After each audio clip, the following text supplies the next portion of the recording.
Yo, what's up guys, welcome back to a brand new video.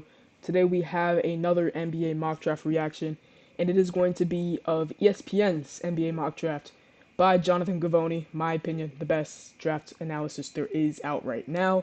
Easily the best at ESPN, and like I said before, in my opinion, he's the best at what he does. Before we start the video, I'm going to show you guys something real quick. So finally, we've had some of our video ideas requests actually put in. So I'm just going to talk about the 4 that have gone in so far, how we're going to approach it. First one, make a video where you predict all 32 teams next season's records and who's going to the Super Bowl and winning it. I'll probably do that when all the rosters are set, probably sometime in the summer. I don't think it makes too much sense to do it right now when we still have the draft and free agency to look up to. Second one is top 10 best NFL dynasty, like the Patriots. This is definitely something I could see myself doing. Personally, when it comes to history, I'm probably better suited for the NBA. But, I mean, I could do an NBA one and probably expand my boundaries a little bit and do an NFL one as well.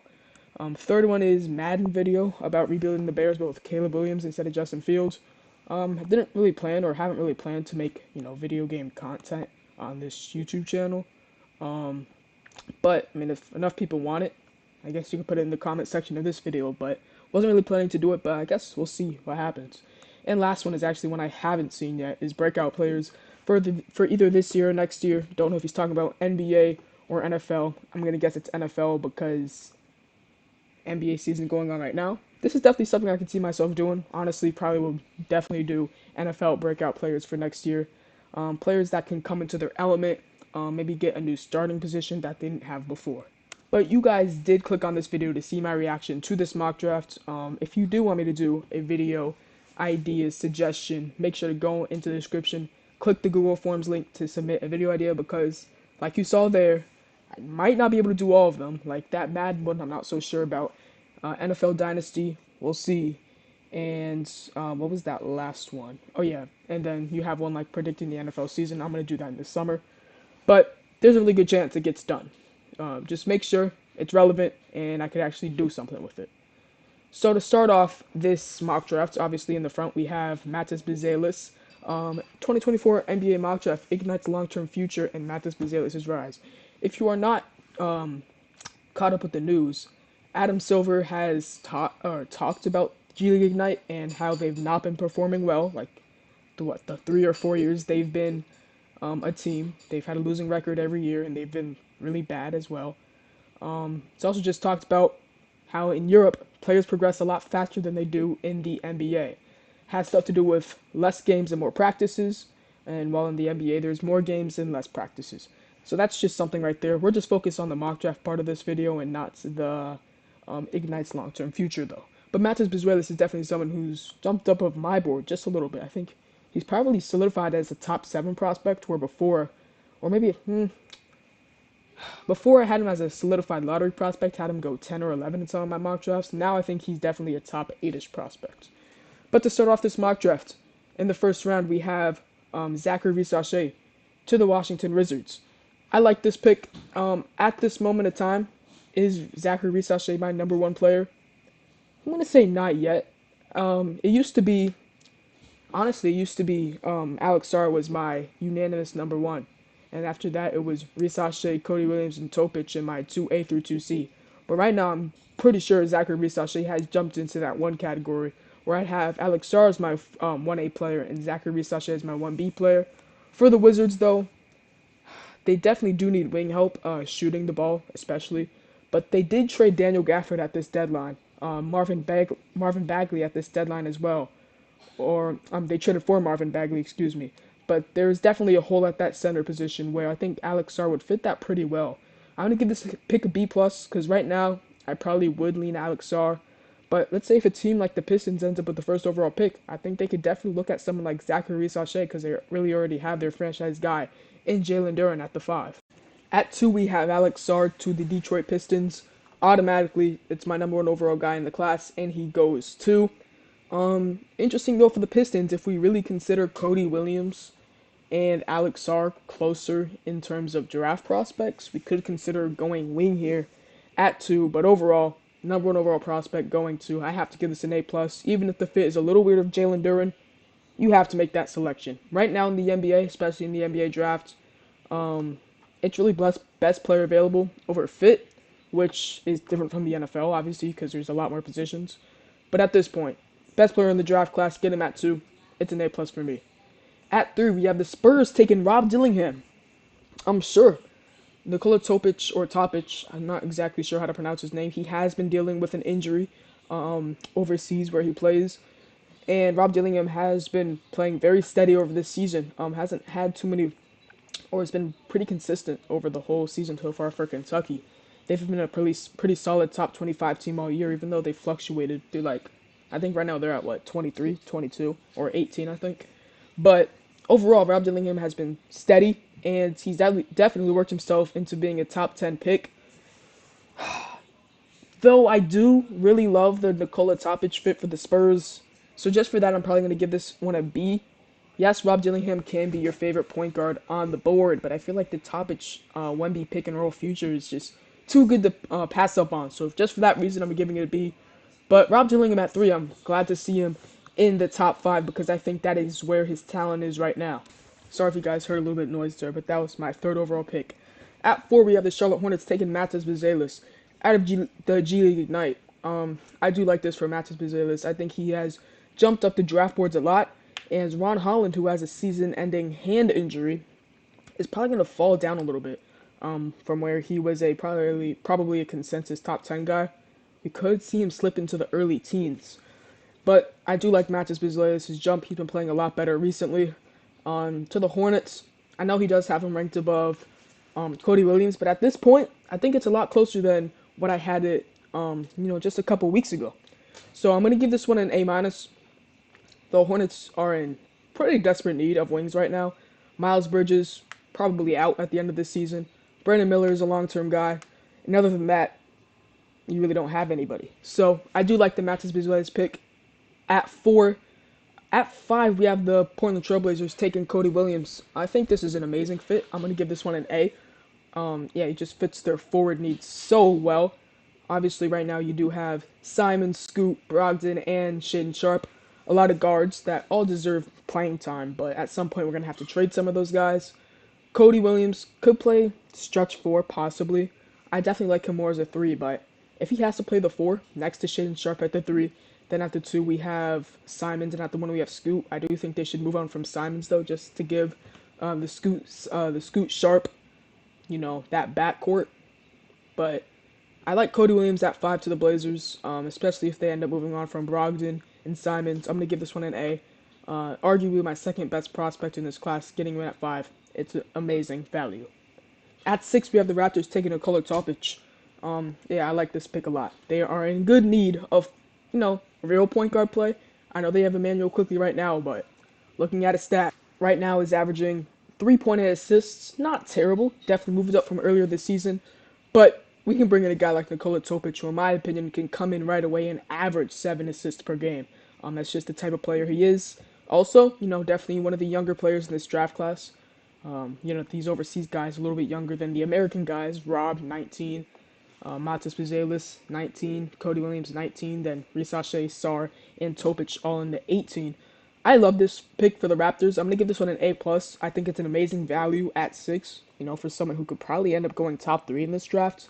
I think their number one need is point guard play, and I'm going to give this one an A+. My first A+ of the video, but I think at 6, it's amazing value. And even if Topic keeps going down this boards a little bit with that injury, I think whoever snags him is going to get a future starting point guard. I'm not going to say generational, but I'm going to say he's your point guard of the future, definitely, in Nikola Topic.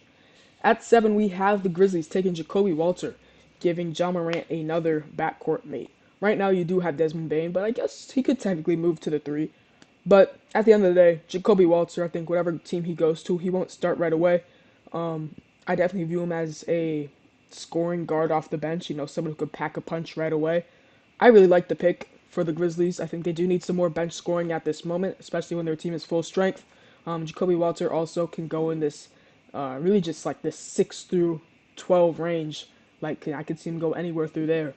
And overall to the Grizzlies, players who are on the board right now that I might want to take over him. just off the top of my head, Kevin McCullough, no, not really. Dalton connects, probably not. So I think Jacoby Walter is the right pick at 7. I'm going to give this one an A minus. I do like the pick. At 8, we have the Raptors taking Tajon Salon. So Tajon Salon is someone okay, so also 18 years old as well. Jacoby Walter, 19 years old. I think we're seeing a bit of a trend here. But Tajon Salon is someone I have just outside the lottery in terms of prospect. But a team could definitely take a chance in the lottery. And I think the Raptors, honestly, probably not the team I would expect to take him. For the Raptors, I definitely lean more guard, but I guess at this point, I don't know how many guards you want to take here. Maybe Stephon Castle or possibly Isaiah Collier. Might be a little early for Collier. I definitely lean Castle over Collier at this point. But Salon's not a bad pick. Yeah, I just probably would. I'd rather a couple other guys for the Raptors or for the Rockets here at 8. I'm gonna give this a B. You're banking on his potential. As a prospect, though, I have this guy as probably 16 or 17. At 9, we have the OKC Thunder taking Kyle Filipowski. I like this pick. I think they do need another big to put next to Chet Holmgren. Right now, your starting power forward is Jalen Williams, who is a 6'5" wing. So we do need to get another body down there. I don't know if it's Kyle Filipowski. I don't know if it's going to be Donovan Clingan, whether it's Kalel Ware, Yves Missi, whoever it is. We need to get another big body down there. And I think Kyle Filipowski, out of all those guys I just mentioned, besides Donovan Clingan, I think I would rather Donovan Clingan here at 9 for the Thunder. Kyle Filipowski is a great fit. I'm going to give this one a B+. I like it a lot. And Kyle Filipowski, Chet Holmgren, future front court sounds very good to me, especially for this Thunder team who are looking like the real deal right now. At 10, we have the Hawks taking Ron Holland. I'm going to give this one an A+. I think Ron Holland, I don't know if he's going to be the future backcourt member with DeJounte or Trae Young. I hope it's Trae Young. I don't think they should move on from him. But a backcourt of Trae Young and Ron Holland with also complementary pieces like Jalen Johnson, other complementary pieces, like Onyeka Okongwu.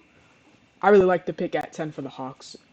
Just someone who's fell down the board a little bit because of his hand injury, but at full strength and in the right situation, Ron Holland can be the best player in this draft class for sure.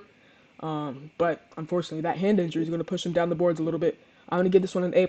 So right now, my 2 A+s in this draft are Nikola Topic at 6 and Ron Holland at 10. Probably could move Ron Holland down to an A, but I'm going to keep it an A+ right now. At 11, we have the OKC Thunder take Donovan Clingan. So Jonathan Givony has the Thunder taking both Kyle Filipowski and Donovan Clingan, 2 7-foot players, to go along with Chet Holmgren. At the end of the day, it's not a bad pick because they do need more height down low. Like I said before, your starting power forward is a 6'5" wing. So that by itself could garner a Kyle Filipowski pick. And your backup center, you just got Bismack Biyombo, but obviously he is not your future backup 5. Jalen Williams as well. Obviously Jalen Williams, not Jalen Williams.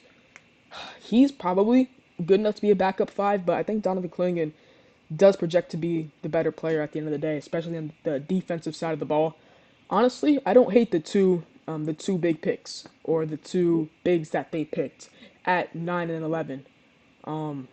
Would I rather wing here? Probably. Stephon Castle at 11 I think is good value. But if we want to go power forward and center, or if you consider Kyle Filipowski center as well, if we want to go 2 bigs here with your first round picks, so be it. I also think they probably end up trading at least one of these picks. At 12, we have the Chicago Bulls. We'll see who it is. Should be Stephon Castle. Have them going Reed Sheppard. Forgot that Reed Sheppard was in this draft class because he definitely should have went a little bit higher. Could have seen Reed Sheppard at 8. Honestly, I think that would have been easily the better pick for the Rockets. I would take Reed Sheppard over to Tajon Salon 9 or probably 8 times out of 10. But Reed Sheppard at 12 to the Chicago Bulls. It's amazing value. I'm going to give it an A because Reed Sheppard, in my opinion, does not project to be a future number 1 scoring option. I think to start this Bulls rebuild, they need to get someone who can come in on the offensive and defensive side of the ball and make a huge impact immediately. Reed Sheppard definitely projects to be more of a role player. Probably would rather Stephon Castle here at 12. But the fact that Reed Sheppard's still here, I'm going to give it an A. I have him as a better prospect than Stephon Castle. But for fit to the Bulls, I probably would rather Stephon Castle. At 13, we have Zach Edey, the Sacramento Kings. You know how I feel about Zach Edey. I definitely consider him a second-round guy. And I think with guys like Yves Missi, Kalel Ware, still on the board, I think that has to be the pick. I don't hate Zach Edey, and I think he will project to be a good backup center in the NBA. And the Kings do need backup five. Right now, who even is their backup five? I know they have Alex Len back there. Also JaVale McGee. Both of those guys are 30 plus and not great backup centers. So getting someone like Zach Edey could make sense. Maybe also a wing would be interesting as well. I think Stephon Castle to this team would be extremely interesting because this Kings pick is lottery protected. So if they do end up missing the playoffs, you get a top 14 pick. So Stephon Castle slipping into that 2 or 3 position next to De'Aaron Fox and Kevin Huerter, I think that'd be very interesting for them. Backup center makes sense though. Just because it's Zach Edey, I'm gonna give it a B minus. I would rather both Kalaware and Yves Missi here at 13. Also, I think Stephon Castle will be an amazing pick. At 14, we have the Pelicans taking Isaiah Collier. I love this pick. I'm the Pelicans at 14, and the people or the players available to me are Isaiah Collier, Stephon Castle, Yves Missi, and Kalaware. That means something went right in this draft because you really just get to pick any one of those players out of the 4 players I named. They do want their point guard of the future, and Isaiah Collier can probably work under CJ McCollum for a couple years, try to polish up his offensive game, maybe 1 or 2 years. But I like the pick at 14. I'm going to give it a B+. Probably would still rather take a center like Kalaware here at 14. And personally, I have Stephon Castle as a better prospect than Isaiah Collier. But to get a true point guard, Collier does make sense. I'm going to give it a B+. I like to pick Collier to that New Orleans Pelicans. At 15, we have the Raptors. Their first pick, they did take Nikola Topic, so they do have the ability to take another center here to maybe replace Jakob Poeltl down the line, Yves Missi, or maybe Kalaware. He hasn't taken Stephon Castle, though. Yeah, it's amazing value at 15. Stephon Castle, in my opinion, probably a top 10 prospect right now. Yeah, I probably would have him slotted into, the 10 or 11 spot. I think for the Raptors, though, they do need a target backup center, whether it's in free agency or the draft, or maybe even future starting center. But the value of Stephon Castle is just amazing at 15. I'm gonna give it a B+. But Yves Missi and Kalaway are still on the board for me. Probably would lean them, but yeah, Castle just being on the board, it's really just a best player available pick here at 15. I'm giving it a B+. At 16, we have the Miami Heat taking Kevin McCullough Jr. I've mentioned before the Heat are going to take someone who can come in right away and perform well on both sides of the ball. And that's what Kevin McCullough is going to be able to do. McCullough, great scorer at Kansas, can score on the inside and on the outside. And he probably will end up being a pretty good scorer in the NBA as well, coming off the bench for the Miami Heat. Could definitely see him pack a punch and maybe in his rookie season average like 10 points per game and help the Heat in that second unit. Whether that's with Terry Rozier, maybe Terry Rozier does end up starting, or maybe one of those other backup guards. But overall, I like the pick for the Heat at 16. Would I rather somebody else? Ryan Dunn being here, possibly, but I'm cool with Kevin McCullough though. I think it's a great pick. Dalton Connect's also here, but you already have your shooter in Duncan Robinson. So Kevin McCullough is a great pick for the Heat. I'm gonna give it an A-. Good value at 16, probably exactly where he should go, and should be able to help the Heat right away. At 17, we have the Portland Trailblazers with their second pick. If this is not center, then something is definitely wrong. It's point guard and Devin Carter. I definitely see Devin Carter as a second round guy, and especially to the Portland Trailblazers, who previously picked wing in Cody Williams. I really just don't like guard here at 17. Yeah, Yves Missi and Kalaway being available here just throws me off so much. I'm gonna give this a D+. I think this is the first D grade I've ever given in any one of my mock draft reactions, whether that's NBA or NFL.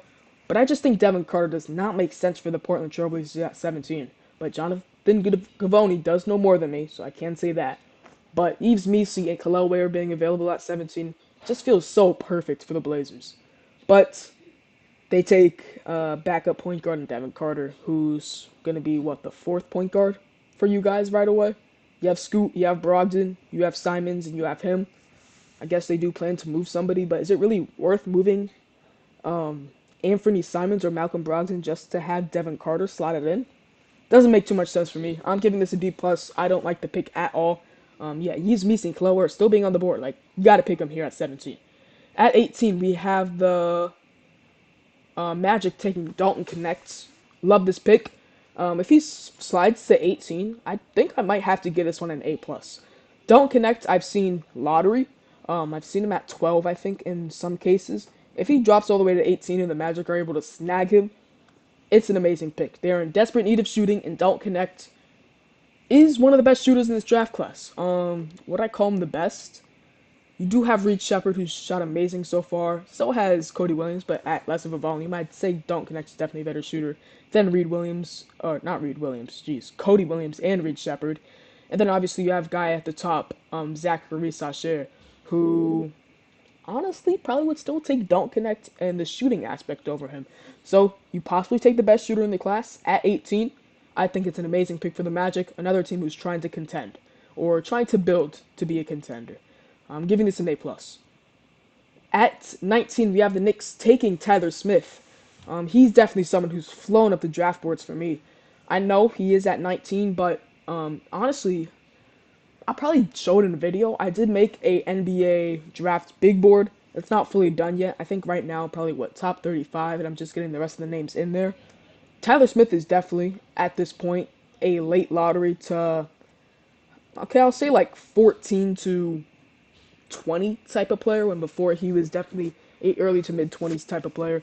He's flown up the draft boards a lot. I could see him keep going up and definitely solidify his name as a lottery prospect. Overall, his length and builds, being at 6'10", 6'11", and being able to spread the floor, being able to shoot the three, and bang down low, Tyler Smith is able to get it done. And at 19 to the Knicks, honestly, I like the pick. I'm going to give this one an A-. At 20, we have the Pacers, 76ers, taking Jared McCain. Yes, McCain is right now a top 21 prospect for me. I think I'll show you guys a sneak peek of my big boy right now. Just showing you guys a little bit of zoom in because I am going to release the official one on the YouTube channel. I have McCain slotted at 21 after that huge game. What was it? Last weekend, I believe? I think McCain has definitely earned himself to be a top 30 pick or first round pick at least. McCain's another guy who, if all things can go right, also, by the way, did not mention his name to be the best shooter in this class along with Dalton Connect. If all things can go right, Jared McCain could slide into that lottery pick. Who knows? But yeah, Jared McCain at 20, one of the best shooters in the class. I think it's a great pick for the 76ers. I'm going to give it a B+. At 21, we have Ryan Dunn to the Suns. Someone who can help them win right away. Extremely athletic at the 3 position. Also, we know his defense is immaculate. Nothing more I can say about that. He'll help them. He'll probably get minutes right away if I had to guess, just because of his, just his hustle, his tenacity on both sides of the ball. It just feels like a winning type of player. I'll give it a B+. I like the pick to the Suns. Misi, though, and Khalil Ware still available, and the Suns are in need of backup center. At 22, we have the Bucks taking Misi out of Baylor. If he slips to 22, I'm going to give this one an A. It's just simply as Brook Lopez is 35, 36 years old, and you're getting possibly a top 20 prospect at 22, who probably should have went, 5, 7, 10 picks earlier than what he has gone in this mock draft. I'm giving it an A. Misi, yeah, great lob threat, great interior defender, has definitely shown more of his offensive game, post moves and stuff of that nature. Overall, Misi at 22 to the Bucks is something I'd consider a steal. I'm giving it an A. At 23, you have the Knicks. Earlier, we had them taking Tyler Smith. I think right here should be a guard. DJ Wagner's available, something to note. Could be a backup point guard of the future. Maybe if they want to go big, Khalil Ware as well. Have them going Bobby Clinton, though. I don't mind it. Yeah, I'll give it a B+. A high potential guy who, under the right development staff, can turn into a star. Is that crazy to say? I'm not so sure. Overall, though, Bobby Clinton to the Knicks at 23 is a pretty good pick. I'll give it a B, actually. At 24, we have the Pelicans. Had them taking Isaiah Collier before. If this isn't Khalil Ware, there's a problem. It is Khalil Ware. If I had to grade the Pelicans picks in this class, it's an A+. We're able to not go Kalower at 14 and go Isaiah Collier, then Kalower at 24. That's kind of insane. This is going to be an A plus pick. He is a top 14 prospect for me, going at 24. Great touch around the basket. Has expanded his game from Oregon, where now he is a 3-point shooter at Indiana. Amazing shot blocker, amazing lob threat. Overall, such a fluid player. Nothing more I could say. And I'm actually going to be watching him in a couple days against Penn State. Overall, I love this pick at 24. This is getting an A plus for me. Pelicans killed in this mock draft. At 25, we have the Nuggets taking Ethan Almanza. I think I had this mocked in my mock draft. Yeah, the Nuggets do need backup big. If I'm the Nuggets, I'm pretty mad that Khalil just want to pick ahead of me because that would have been amazing for them. Ethan Almanza, though, definitely has climbed up the draft boards a little bit, where I think he is probably a first-round prospect. He's also 18.6 years old, out of Spain, though, so he is technically overseas, even though he's playing at G League Ignite right now. I'm going to give this pick a B. I like the pick. Nothing more I can say about it. At 26, we have the Jazz taking Trevon Brazile. He is someone who hasn't really gotten to my first round, except from my 2.0 mock draft. Lob threats do find their way into the NBA, so I think he's definitely a second round guy. But first rounds at 26, probably could find something else. Overall, it's not terrible. I'll give it a B because it's not a bad pick. But I feel like the Jazz could definitely find better value here at 26 than what Trevon Brazile brings. At 27, we have the Wizards taking DJ Wagner. I wasn't too aware that the Wizards had a second round pick. But if they do, or not a second round pick, a first round pick. If they do, DJ Wagner's a great pick. Earlier, who did they pick? Who did they actually pick with their first pick? They had them going Zachary Sacher. Actually, they had the first overall pick. So, getting a point guard there in DJ Wagner, I think is an amazing pick. I think great value at 27, someone who I can see slip into that top 20. I'm giving this one an A minus.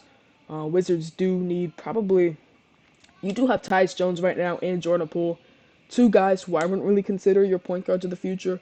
Jordan Poole, definitely not, and Tyus Jones is probably going to have to find a better situation. He's a great point guard, but really the Wizards are not the team he wants to be on. So getting DJ Wagner at 27 is great. I'm giving it an A minus. At 28, we have the Cavs taking Juan Nunez out of Spain, I believe. I've seen some comparisons to Ricky Rubio. That's definitely a little bit lazy because they're both from Spain. But overall, sure. He can bring in great backup point guard minutes for some team, maybe 2-3 years into the future. I also want to mention, no Tyrese Proctor. Juan Nunez over Tyrese Proctor. Yeah, Juan Nunez over Tyrese Proctor. I mean, I told you guys, don't really like Tyrese Proctor as a prospect, so Juan Nunez is definitely interesting, and honestly, it's cool. I'll give it a B. At 29, Johnny Furphy to the Timberwolves. Still has to prove a little bit more to be a first-round pick for me. Overall, I'll give it a B+. I think it's still a great pick.